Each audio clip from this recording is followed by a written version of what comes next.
Please find your seat. The program will begin shortly.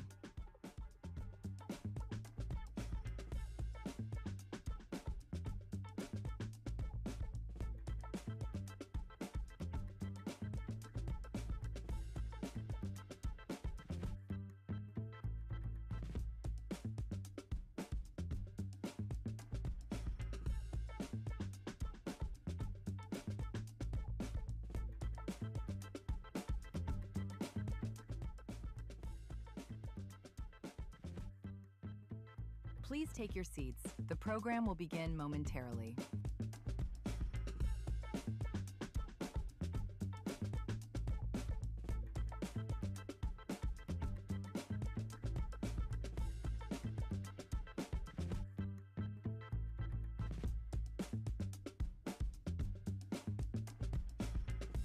The program is about to begin.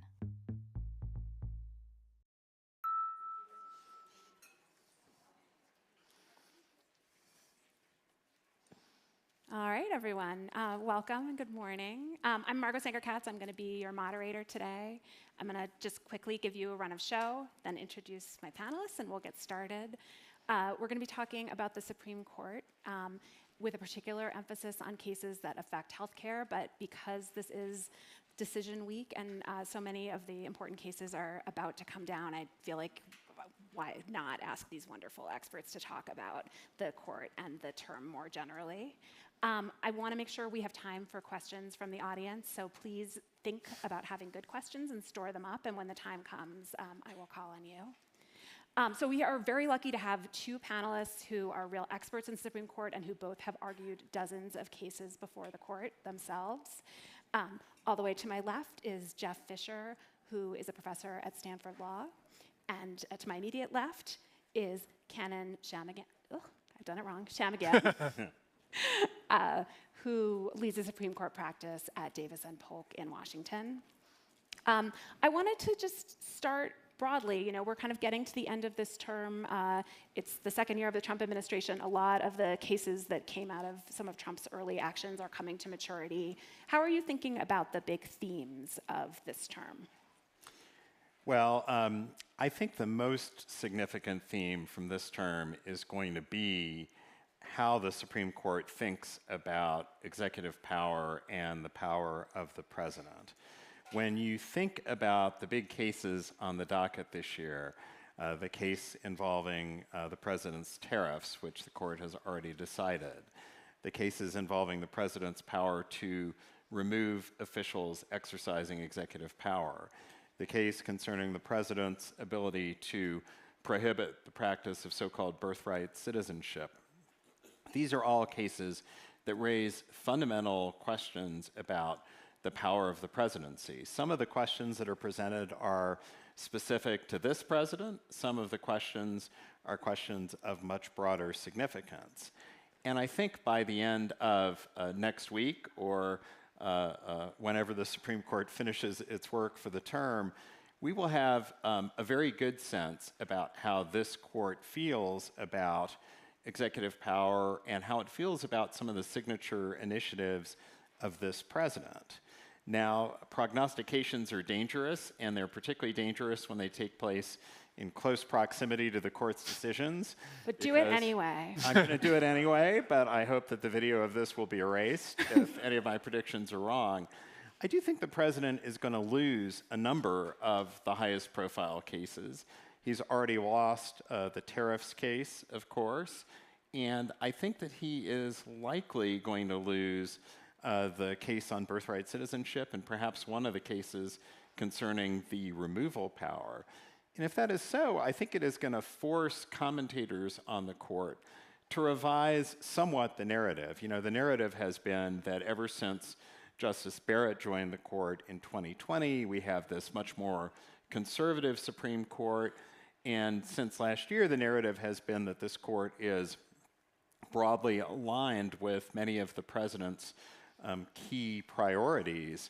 But if the president loses a number of these cases, I think that the reality is going to be that the narrative is and should be much more nuanced. Jeff, do you agree with that? Do you think that the right way of thinking about this term when all is said and done is going to likely be that the conservative bloc on the court is sliding left? I wouldn't say sliding left necessarily. I do agree with Cannon that the overarching theme has to be executive power, and in particular the court's willingness this term to do something it didn't seem to be excited to do when Trump first stepped back into office, which was, have a direct clash with the president. The court took any number of procedural maneuvers to avoid any kind of direct confrontation with President Trump for the first year or so of office. But I would also add to the list the Chicago deployment of the National Guard, which is another case the court ruled against President Trump on. So I think when it comes to executive power and the tussle between this particular president and the court, you're going to see a checkered set of decisions, and I think it can give rise to exactly the conversation Cannon identifies, and it's an important conversation.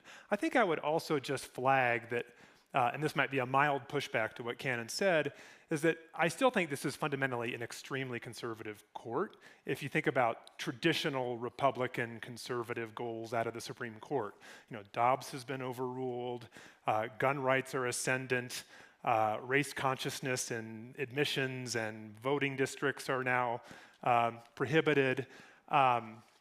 And in lots of other areas, the court, I think, is giving the traditional conservative legal movement everything they hoped for with a majority on the Supreme Court. So I think if that's a secondary story or another way to look at it, I don't think that should be lost either.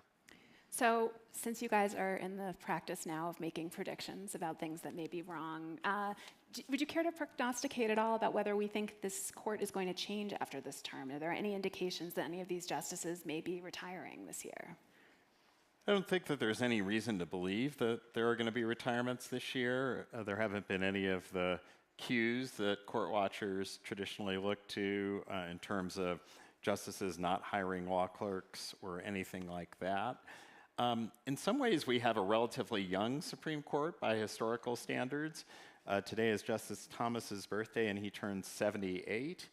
And while an institution that has several justices in their 70s might not ordinarily be viewed as young, certainly when Supreme Court justices have served into their 80s and even into their 90s, it is a relatively young court. I think many people have speculated about Justice Thomas himself and also Justice Alito, but again, there haven't been any signs that they're going to retire, and so barring something unexpected, I think the court that we see is the court that we are likely going to have, certainly for the next term, if not until the next election.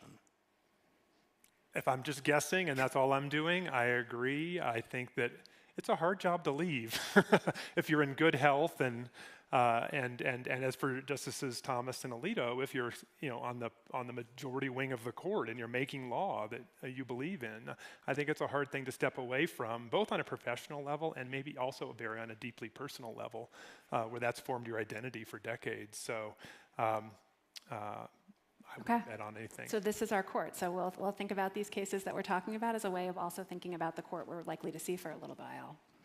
I wanted to start with the mifepristone case. So this is a case about the FDA's approval of one of the medications that's used for medication abortion. This is the first pill that women take that sort of terminates the pregnancy, and then they often take a second pill that causes a miscarriage.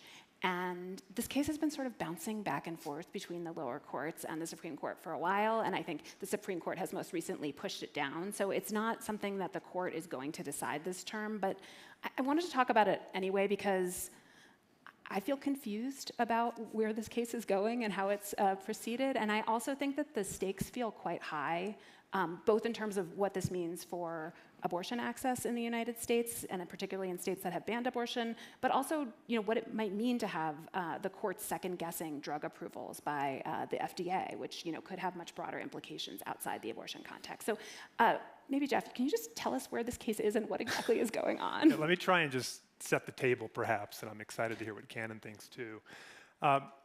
So probably the story does start with Dobbs, when the court said that there's no longer a constitutional right to abortion. State can regulate more or less as they wish.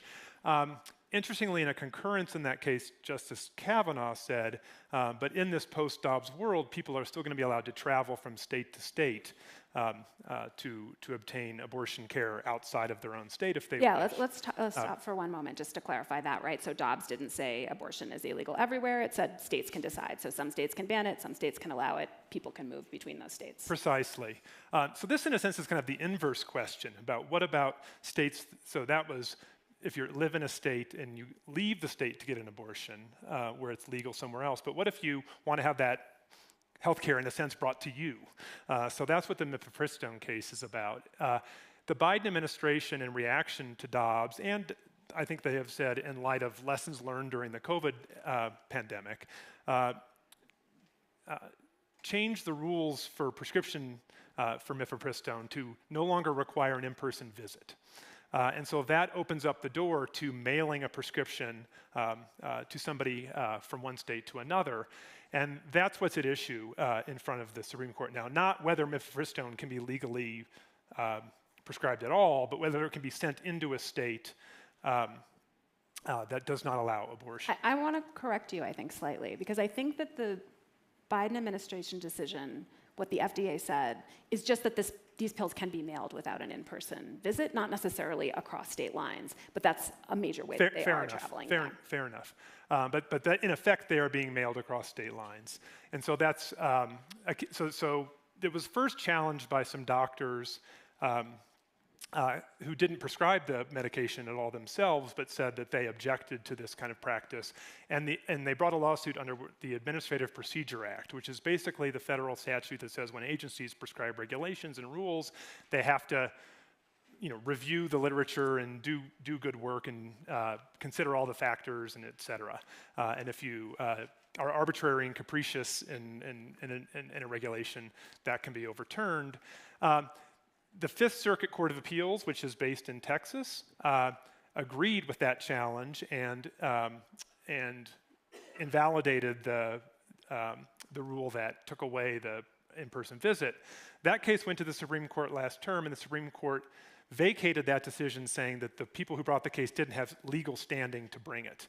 So now we have a new case from the state of Louisiana making the same underlying arguments, but just with a different plaintiff. And Louisiana says this impedes their sovereign interest in enforcing their state law banning abortion. A lower court judge, in a sense, essentially agreed with Louisiana, and then the Fifth Circuit again in Texas agreed to the point of putting a stay on the FDA rule pending the Fifth Circuit's own handling of that appeal. That went up to the Supreme Court in what's known as the shadow docket or the interim docket. And the Supreme Court, by a 7-2 vote, vacated that stay, therefore reinstating the FDA current state of affairs. Okay, so this is where I get confused. Yeah. So they basically said, lower courts, you still have to fight it out a lot longer before we're going to make a final decision. Yeah. Is that basically, the right way to the think Supreme about it? Court said the rule can continue to be enforced while the appeal plays out in front of the Court of Appeals. So that's what's happening right now, is the appeal is playing out in the Court of Appeals. 2 justices dissented, said we would pause the rule right now. The other 7 said, no, let's let it be enforced while this legal challenge plays out. In coming months, we will get a decision from the Fifth Circuit. Knowing what that circuit has done in the past and what it did with the previous case, probably most likely to invalidate the FDA rule again, at which point the case will travel back up to the Supreme Court. So do you guys think the Supreme Court will ultimately decide this case and might consider eliminating this ability to mail abortion pills across state lines? And within states as well, sorry. So what I think is interesting is that although there were a number of significant legal issues that the court identified in Dobbs itself as follow-on issues that could arise in the wake of Dobbs, the court has not heard what I'll describe as a substantive abortion case in the 3 years since Dobbs. I do think that if the Fifth Circuit invalidates the FDA's rule, there is a good chance, but not a certainty, that the Supreme Court will grant review.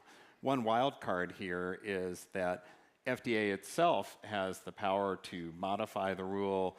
I think the Trump administration has given at least some indication that it is considering the substance of the rule.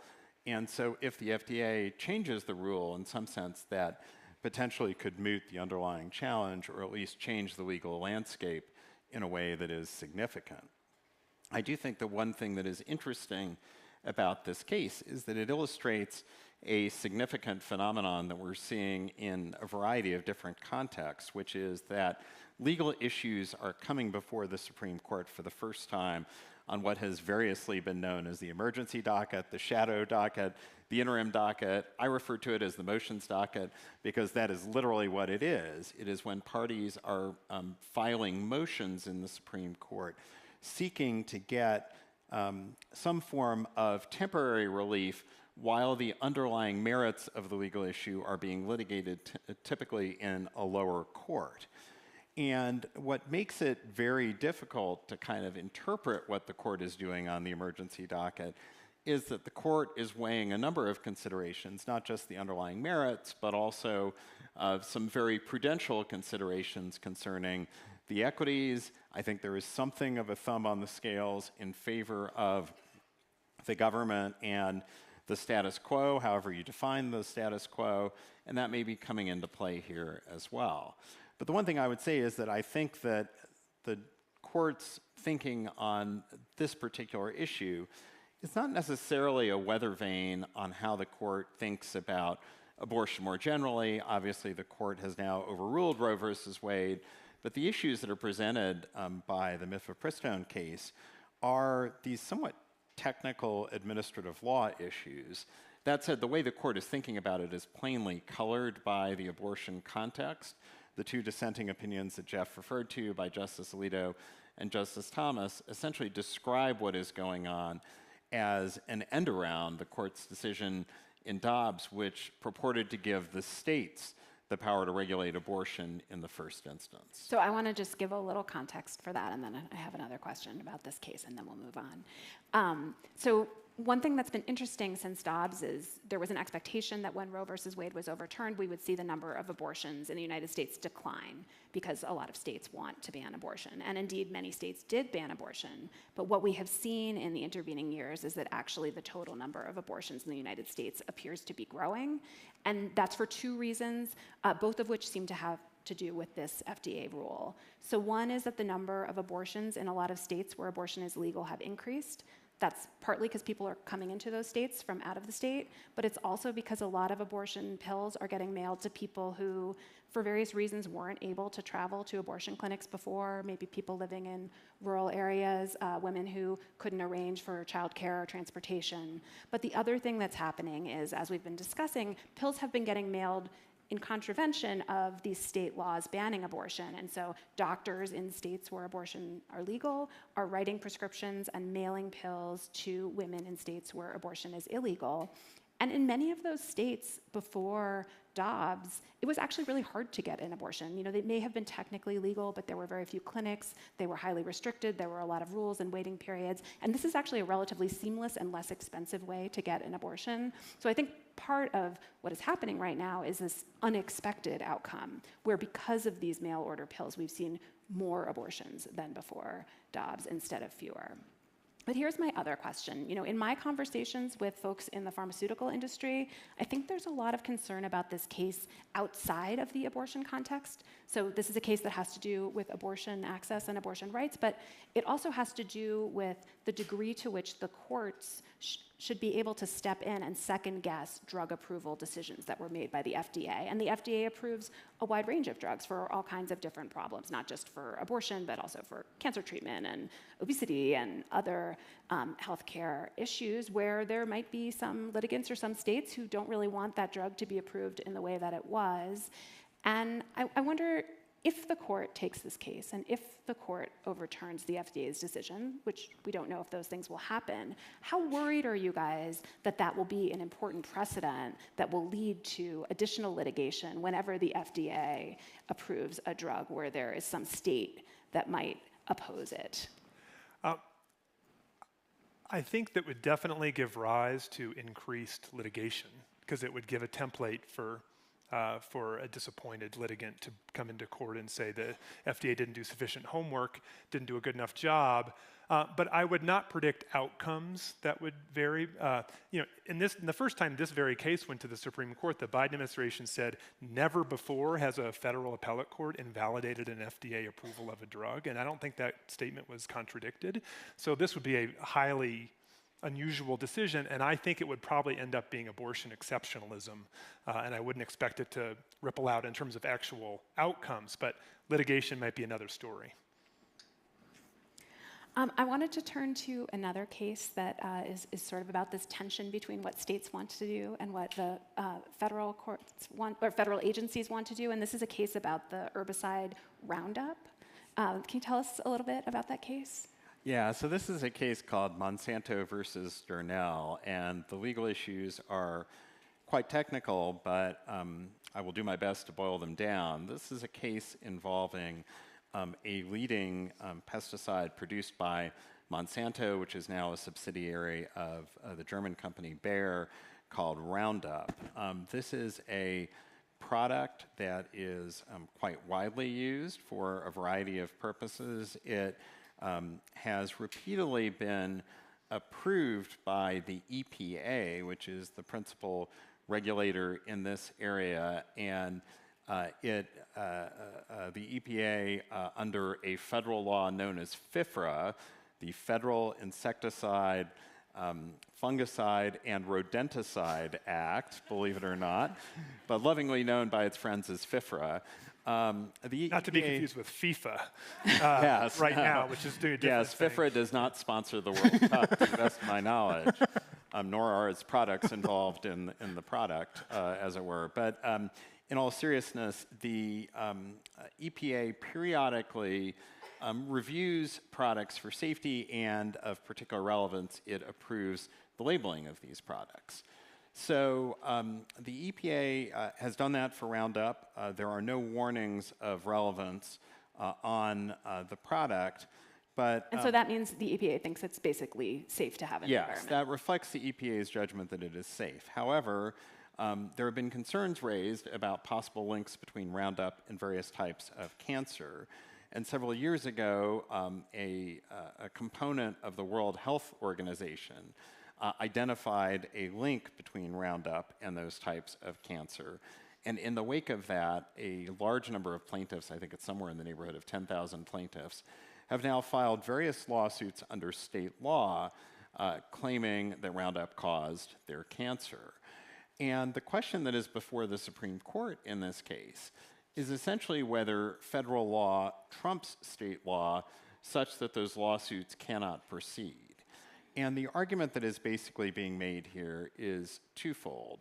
First, it is an argument that where the EPA has approved a label, FIFRA, I'm going to have to avoid saying FIFA now, thanks to Jeff. FIFRA requires there to be uniformity between a federal law and state law so that states cannot impose or require additional warnings to be carried on the product.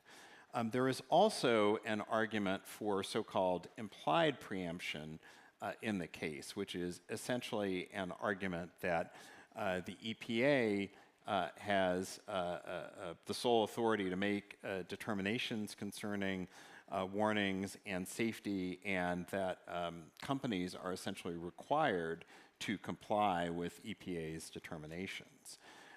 This is literally a billion-dollar case. These claims amount to the billions of dollars. The company Bayer has entered into a settlement with some, but not all, of the plaintiffs. I think it's hard to predict, however, how the Supreme Court is going to decide this case. These questions of preemption, and that's just a legal term for when federal law displaces state law, are questions on which the court is not always predictable. Some of the more conservative members of the court take a pretty muscular view of the role of state law and therefore a narrow view of preemption. And there are two legal issues in the case. But I think by virtue of the fact that this case involves one of the most significant pieces of litigation currently in the American courts, this case is going to get a fair amount of attention. Can you guys zoom out a little bit on this one?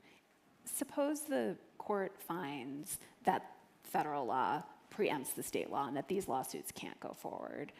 What else would that affect? What other kinds of litigation would then be foreclosed? I think there's two ways to think about that. I think there are other federal statutes that have similar regimes that that preempt state law in certain circumstances. I think maybe the one for this audience that might be most relevant is the federal law dealing with medical devices. So there was some spillover effect to other areas. But I think the other thing that I'm watching in this case, however it comes out, is the notion that the EPA moves rather slowly, like a lot of other federal agencies. My understanding is they review these kind of labeling approvals once every 15 years or so. And so the study that Cannon mentioned is an intervening study.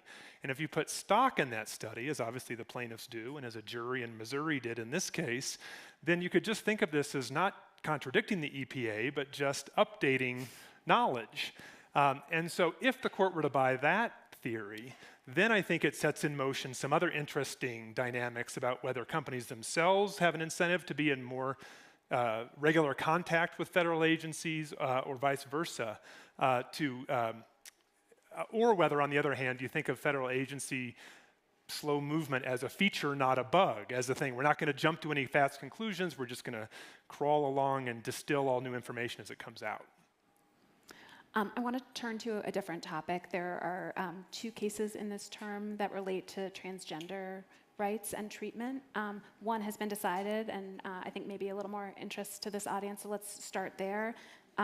That's the Childs case. Cannon, do you want to tell us about that one? Yeah, so this is a case that has, as Margot says, already been decided, a case called Childs versus Salazar, and it involves the efforts of our host state, Colorado, to prohibit a practice known as conversion therapy. This is a form of therapy whereby therapists essentially seek to alter their patients' behavior, to convince their patients to change their gender identity or sexual orientation. And that is precisely the practice that Colorado banned. And it was challenged on the ground that it violated the First Amendment rights of the therapist. So the plaintiff in the case, Ms. Childs, was a therapist who wished to administer this form of therapy. And the Supreme Court, in an 8-to-1 decision, agreed with Ms. Childs that this law violated her First Amendment rights. And the court's reasoning in this case was interesting because the First Amendment is an area in which the doctrine can be quite complicated. I think this was a case that many observers thought was a difficult case doctrinally, but for the majority in this case, the outcome was relatively straightforward. The court said that this law discriminated on the basis of viewpoint because it singled out particular viewpoints for disfavored treatment. And under the First Amendment, that is basically a death sentence for the law because laws that discriminate on the basis of viewpoint are subject to the highest level of judicial scrutiny.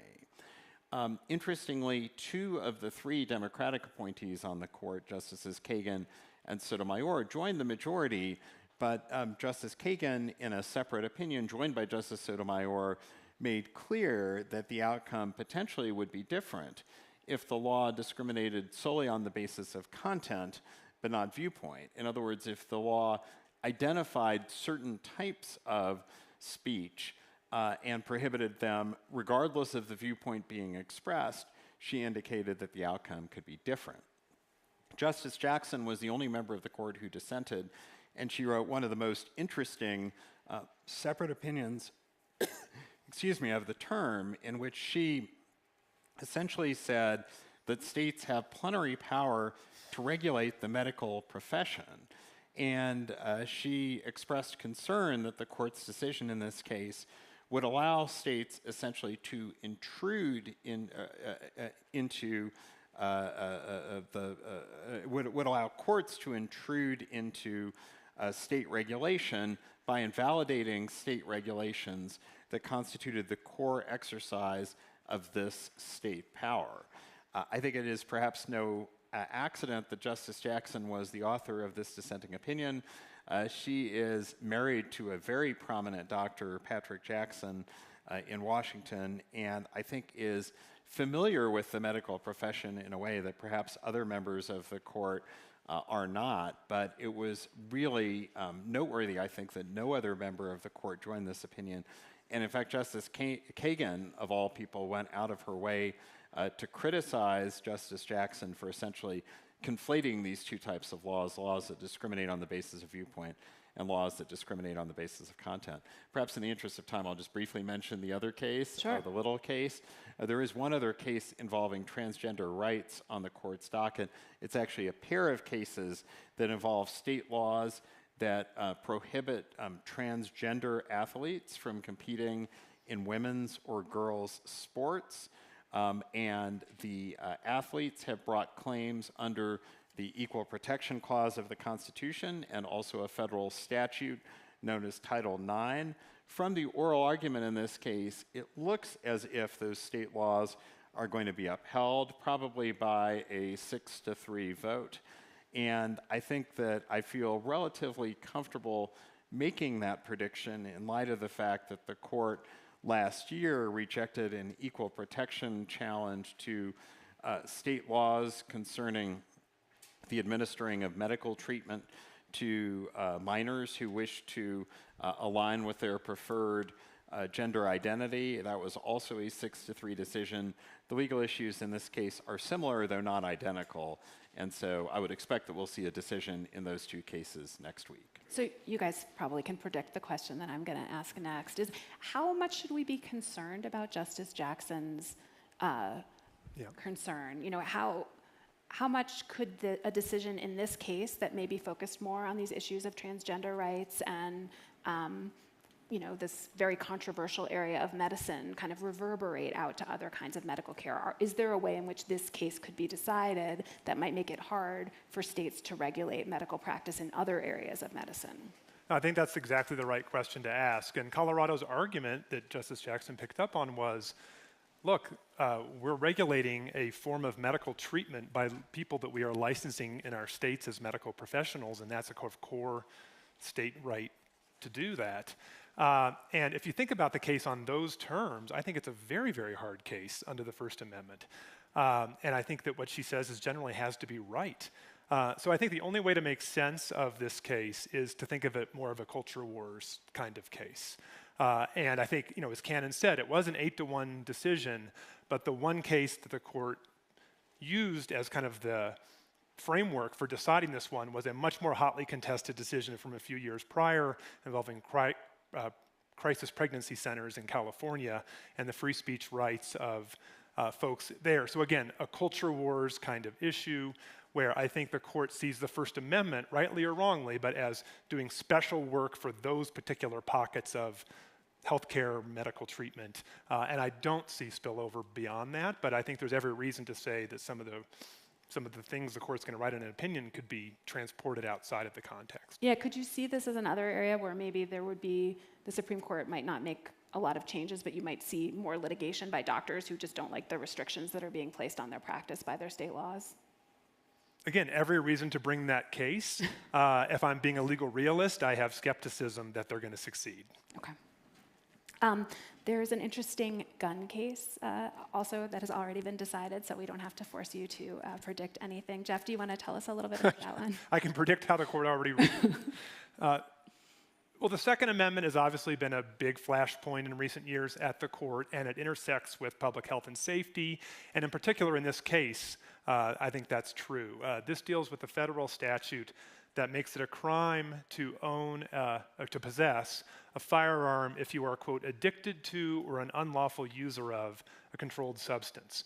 If this law sounds familiar to some of you, it's the one that was used to prosecute Hunter Biden a few years ago. But in this particular case, it was he got a pardon, so he didn't get to go to the Supreme Court. Exactly. So this was used in this particular case to prosecute a gentleman who was a self-professed recreational marijuana user. He used marijuana once every couple days, he said, but was not addicted, and he said it didn't make him dangerous, and so therefore he should have a Second Amendment right to possess a firearm. And the Supreme Court unanimously, as a matter of fact, ruled in his favor, applying recent cases from the court that are creating a more robust Second Amendment right to possess firearms. And I think there's two interesting things about the case I'll quickly flag. And one is it's just of a piece of this evolving Second Amendment jurisprudence, where what the court does is it takes a current law and it asks, do we have a history and tradition of regulating firearms in this manner? So what the federal government argued in this case is, well, we we've always historically disarmed so-called habitual drunkards. And so building on those century-old laws, this is another version of that. And the Supreme Court said, no, that's not close enough. Those laws restricted firearm possession only when somebody was actually drunk or was so habitually drunk that they were essentially non-functional or the equivalent of having a mental illness in society. And so the court is engaged in this continued challenge of comparing new laws to old laws. And that kind of brings up the second point I wanted to flag quickly is the court invalidated the statute only as applied to individual marijuana use, not as other drugs, any other controlled substance. The court didn't say anything one way or the other about that. And it's striking to see the court's approach to ordinary marijuana use. This law was passed in 1986 at the height of a war on drugs, where I think if you'd polled the US Supreme Court at that moment and that time, everyone on the court would have said marijuana use is dangerous and creates all these public health and safety problems. The US Supreme Court here said, no, we look across and we see 40 plus states that have decriminalized it in various ways. We see the federal government stepping back from prosecuting it. And so unless the federal government can show us proof that there's a safety issue here, we're not going to let them apply the law. So I want to ask about one more case, and then I'm going to open it up for questions. So get your questions ready. There will be microphones, so wait for someone to bring you a microphone after I call on you. I wanted to talk about the Barbara case. I think this is kind of the big blockbuster case of the term, and this is the case about birthright citizenship that you guys mentioned earlier. It strikes me that this case has implications for a lot of parts of American life, but it does matter for healthcare as well, because being a US citizen makes you eligible for a lot of different kinds of health benefits, including for low-income children, access to Medicaid, which pays for a lot of their pediatric care early in life, which is important. So we think that the court is going to find against the Trump administration on this one. I think that's where the tea leaves are from the oral argument, although not so decisively that I would be utterly shocked, but I think the majority of the court seems skeptical. So let's just maybe quickly remind everybody what the executive order says. Against the backdrop of the 14th Amendment enacted in the wake of the Civil War, the 14th Amendment, the very first words say, all persons born or naturalized in the United States and subject to the jurisdiction thereof are citizens of the United States. And so when President Trump took office, he issued an executive order that carved out two categories of people from that language. One is people born to undocumented parents in the United States, and others who are visiting the United States with no intent to stay here or form a permanent residence here. And so those are the two categories of people at issue in the case. The federal government defends the executive order on the ground that what that subject to the jurisdiction thereof language means is you are, in legal terms, domiciled in the United States. Your parents have a home here or intend to stay here.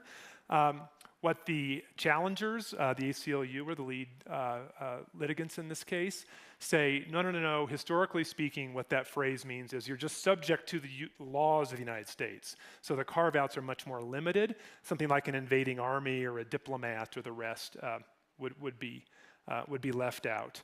I'll just cut through some of the legal arguments and say, in a practical way, what I think is interesting to watch as the court decides the case. One is whether the court does it on constitutional or statutory grounds. The 14th Amendment, as I said, has language that can be interpreted to reject President Trump's theory, as the court and public has generally assumed is incorrect up until this point.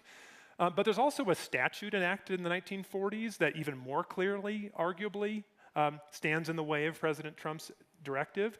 And what the court would normally do in that situation is say, we don't have to decide a hard constitutional question if there's a statute that gives us the same answer.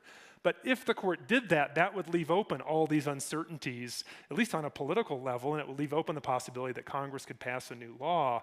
So whether the court decides on constitutional or statutory grounds could be enormously important kind of for continuing political discourse and consequences.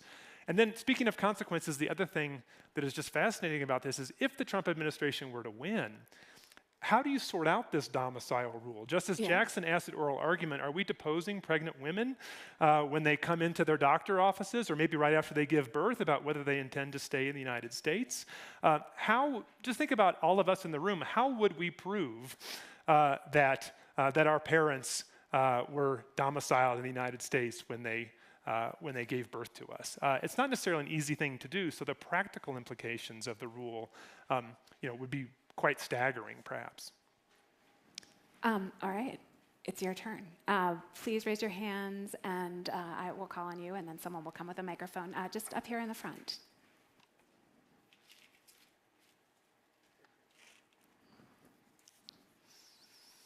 Down so I could be quick. I want to ask you about what the Department of Justice's Office of Legal Counsel did last week. They issued an opinion which effectively attempted to overrule a landmark Supreme Court decision, Olmstead.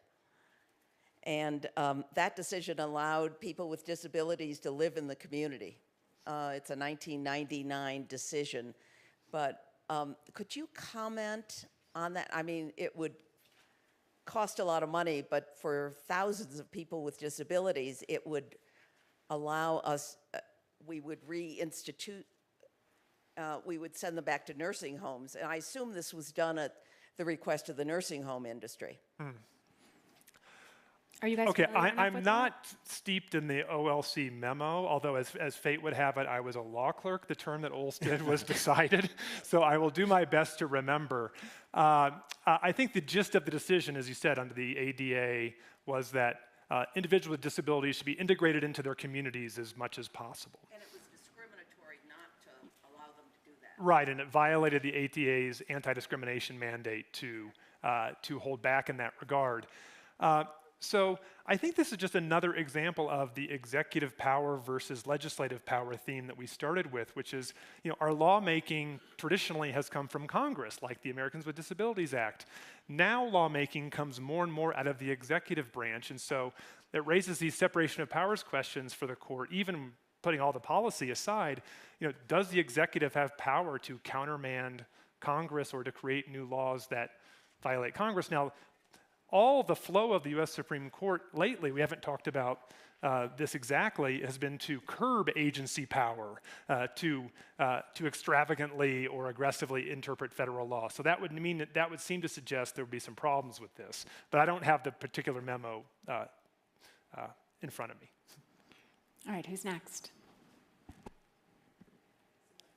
Over here.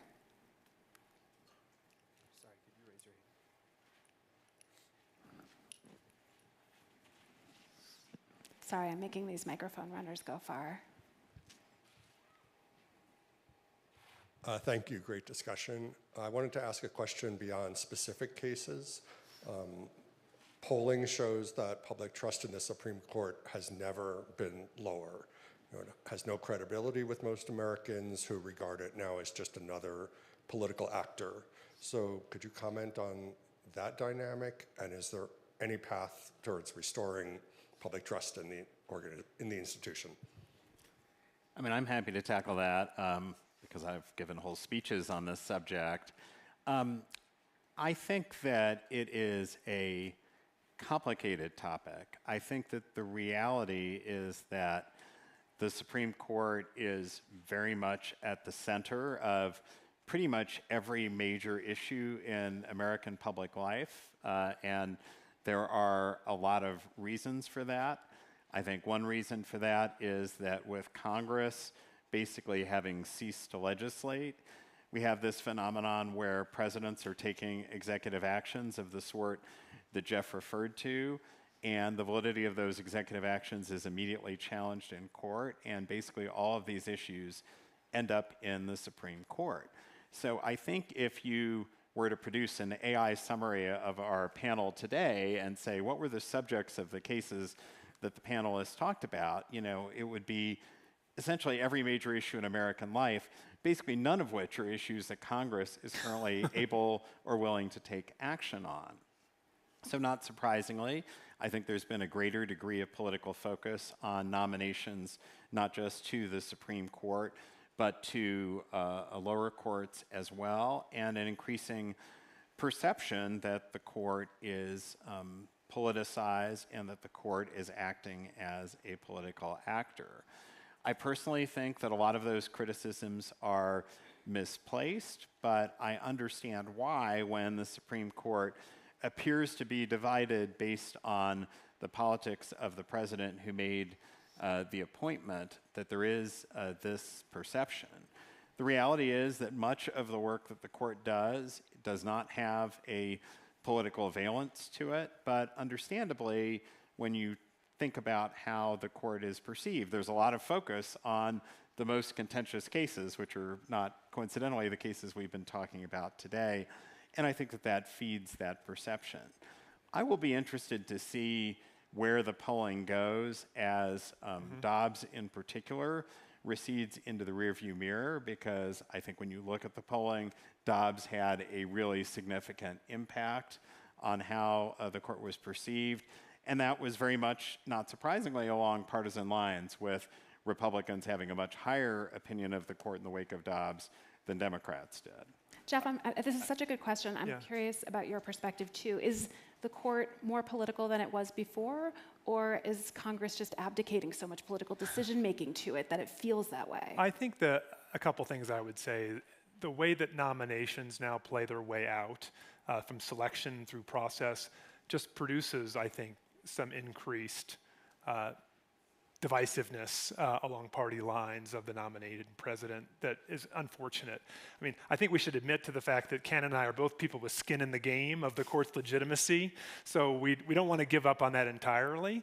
I think that one other way to look at this, though, is, at the beginning of the Trump administration, there were conversations about whether President Trump would abide by a Supreme Court decision he didn't like.